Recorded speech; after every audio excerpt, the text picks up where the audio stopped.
Hi అండి, నమస్తే. Welcome to Suhasni's kitchen. నేను మీ సుహాస్ని రెడ్డి. ఈరోజు మన కిచెన్లో బీరకాయ మసాలా కర్రీని ప్రిపేర్ చేస్తున్నాను.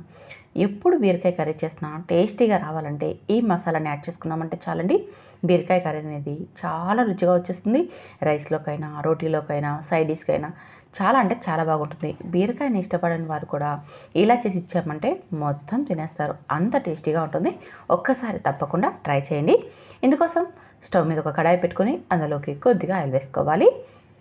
ఆయిల్ వేడెక్కాక ఒక స్పూన్ పచ్చిశనగపప్పు, ఒక స్పూన్ ఉద్దిపప్పు, 1/2 టీ స్పూన్ ఆవాలు, అలాగే ఒక 1/4 టీ స్పూన్ దాకా మెంతుల్ని వేసుకోవాలి. మెంతుల్ని వేసుకోవడం వల్ల ఆ ఫ్లేవర్ చాలా బాగుంటుంది, ఆరోగ్యానికి కూడా మంచిది. అలాగే మరొక 1/2 టీ స్పూన్ జీలకర్రని వేసి ఇవన్నీ చిన్న మంట మీద బాగా క్రిస్పీగా అవనివ్వాలి. తర్వాత ఎండుమిర్చి, కరివేపాకు, అలాగే కట్ చేసుకున్న ఒక పెద్ద సైజు ఆనియన్ని కూడా వేసుకొని లైట్ గోల్డెన్ కలర్ వచ్చేదాకా వేయించుకోవాలి. ఇప్పుడు ఇందులోకి 1½ స్పూన్ అల్లం వెల్లుల్లి పేస్ట్ని వేసి ఈ అల్లం వెల్లుల్లి పేస్ట్ని కూడా పచ్చి వాసన పోయేంత వరకు బాగా వేయించుకోవాలి. చూడండి, ఇలా బాగా వేగిపోయాక ఇప్పుడు ఇందులోకి 2 టమోటాలని పెద్ద సైజువి కట్ చేసి వేసుకోవాలండి. మీడియం సైజు అయితే 3 తీసుకోండి. ఇలా వేసేసి ఒకసారి కలిపి మూత పెట్టి 5 నిమిషాల పాటు లో ఫ్లేమ్లో ఫ్రై అవ్వనివ్వాలి. చూడండి, మనకి టమోటాలు అనేది సాఫ్ట్గా అయిపోయాయంటే కర్రీలో బాగా కలిసిపోయి రుచి చాలా బాగుంటుంది. ఈ విధంగా ఫ్రై అయిపోయాక ఇప్పుడు ఇందులోకి ఒక 1/4 టీ స్పూన్ పసుపు, 1 స్పూన్ కారం పొడి, 1 స్పూన్ ధనియాల పొడిని వేసి ఈ మసాలాని 1 నిమిషం పాటు లో ఫ్లేమ్లో వేయించుకోవాలి. ఎప్పుడైనా సరే మసాలాని లో ఫ్లేమ్లోనే వేయించుకోవాలండి, అప్పుడే మనకి మాడిపోకుండా స్మెల్ చాలా బాగుంటుంది. మసాలా అనేది మాడిపోయిందంటే కూర రుచి అస్సలు బాగోదు, అందుకోసమని లో ఫ్లేమ్లోనే బాగా వేయించుకోవాలి.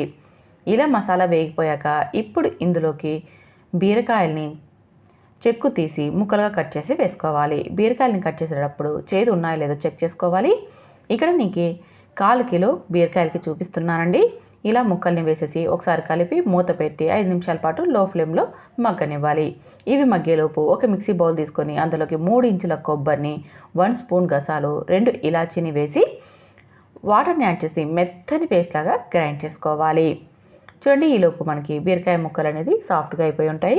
చూసారా, మనకి బీరకాయ ముక్కలు లో ఫ్లేమ్లో పెట్టి వేయించుకోవడం వల్ల ఇందులోని వాటర్ వచ్చేసి బీరకాయలు మనకి ఒక సగం దాకా ఉడికిపోయి ఉంటాయి.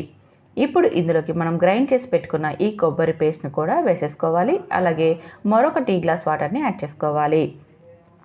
మనకి బీరకాయ కర్రీ అనేది మరీ గ్రేవీ ఎక్కువగా ఉందంటే కూర రుచి అంత బాగోదండి. ఎప్పుడు కూర ఈ బీరకాయ కూర అనేది గట్టిగానే ఉండాలి, అప్పుడే రుచి చాలా బాగుంటుంది. ఇప్పుడు రుచికి సరిపడా ఉప్పును కూడా వేసేసి మరొకసారి ఇదంతా బాగా కలిసేలాగా కలిపి మూత పెట్టి మరొక 5 నిమిషాలు లో ఫ్లేమ్లోనే ఉడికించుకోవాలి. ఆల్రెడీ మనకి బీరకాయ ముక్కలు సగం వరకు ఉడికాయి కాబట్టి మరొక సగం 5 నిమిషాల పాటు ఉడికించుకుంటే సరిపోతుందండి.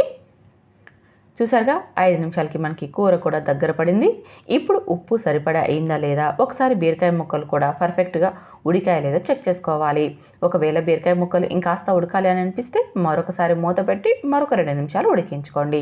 ఇక్కడ నాకైతే బీరకాయ కర్రీ రెడీ అయిపోయిందండి.